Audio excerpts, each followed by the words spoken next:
दोस्तों, राजस्थान की राजनीति में अगर कोई मंत्री अपनी जुबान और कड़क मिजाज के लिए सबसे ज़्यादा मशहूर है तो वो है शिक्षा मंत्री और पंचायती राज मंत्री मदन दिलावर। आज जयपुर के इंदिरा गांधी पंचायती राज संस्थान में दिलावर साहब का एक ऐसा रूप देखने को मिला जिससे बड़े बड़े अधिकारियों के पसीने छूट गए। दिलावर ने दो टूक शब्दों में कह दिया है, मैं सब पर तो नज़र नहीं रख सकता, लेकिन जो एक बार मेरे चक्कर में आ गया उसे छोड़ूंगा नहीं। आखिर क्यों मंत्री जी ने कहा कि पाई पाई वसूल लूंगा? क्या अब राजस्थान के अधिकारियों की खैर नहीं है? और क्या है वो 150 बीज बैंकों का गणित जिसे लेकर दिलावर भड़क गए? आज के इस विशेष बुलेटिन में हम करेंगे दिलावर की इस सर्जरिकल स्ट्राइक वाली चेतावनी का पूरा पोस्टमार्टम। वीडियो के आखिर तक बने रहिएगा। भ्रष्टाचार पर जीरो टॉलरेंस और मंत्री की चेतावनी। मामला बुधवार 11 मार्च का है। जयपुर में राज्य स्तरीय वनस्पति बीज बैंक कार्यशाला चल रही थी। सामने प्रदेश भर के विकास अधिकारी बैठे थे। मदन दिलावर ने माइक संभाला और संबोधन नसीहत से शुरू हुआ, लेकिन चेतावनी पर खत्म हुआ। दिलावर ने साफ कहा, भ्रष्टाचार किसी भी स्तर पर बर्दाश्त नहीं किया जाएगा। हमारी जीरो टॉलरेंस की नीति है।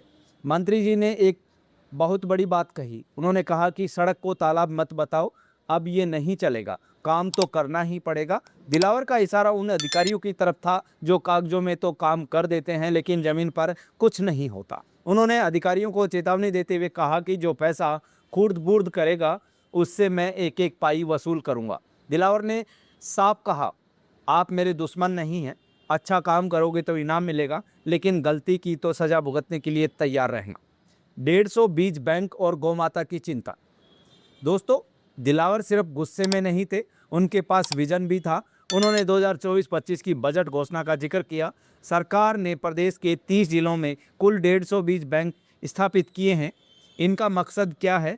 हमारी गौ माता पशु पक्षियों के लिए गोचर और ओरण भूमि में घास का चारा उगाना।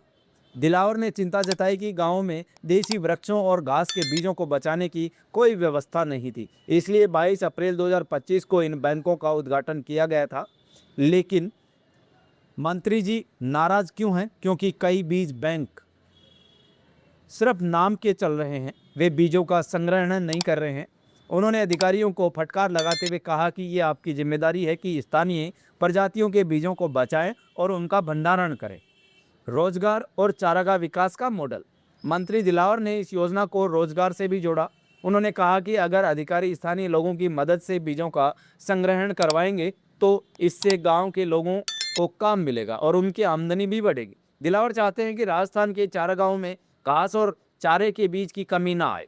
उन्होंने अधिकारियों को सीधा टारगेट दिया कि हमारी वनस्पति बीज बैंक विलुप्त होती प्रजातियों को बचाने का एक उदाहरण बनना चाहिए। ये देखना है कि मंत्री जी की इस कड़क डोज के बाद अधिकारी जमीन पर उतरकर काम करते हैं या फिर दिलावर साहब को अपना चक्कर चलाना ही पड़ेगा। दिलावर जी का बढ़ता क्रेज और राजनीतिक कद। साथियों, मदन दिलावर का ये अंदाज नया नहीं है, लेकिन जिस तरह से वो पंचायती राज विभाग में डंडा लेकर अधिकारियों के पीछे पड़े हैं, उससे एक बात तो साफ होती है, भजनलाल सरकार में काम न करने वालों के लिए कोई जगह नहीं है। दिलावर ने यह संदेश दिया कि भ्रष्टाचार किया तो रिकवरी आपकी जेब से होगी। अधिकारी अब फाइलें दबाकर नहीं बैठ पाएंगे। आखिर में और कुछ बड़े सवाल।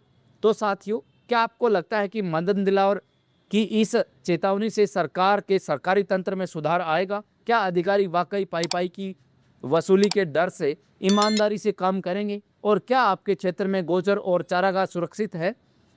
अपनी राय कमेंट सेक्शन में जरूर लिखें। राजस्थान की राजनीति और प्रशासन की इसी कड़क और विस्तृत खबरों के लिए रॉयल पत्रिका को सब्सक्राइब करना ना भूलें। मिलते हैं अगले वीडियो में, तब तक के लिए नमस्कार।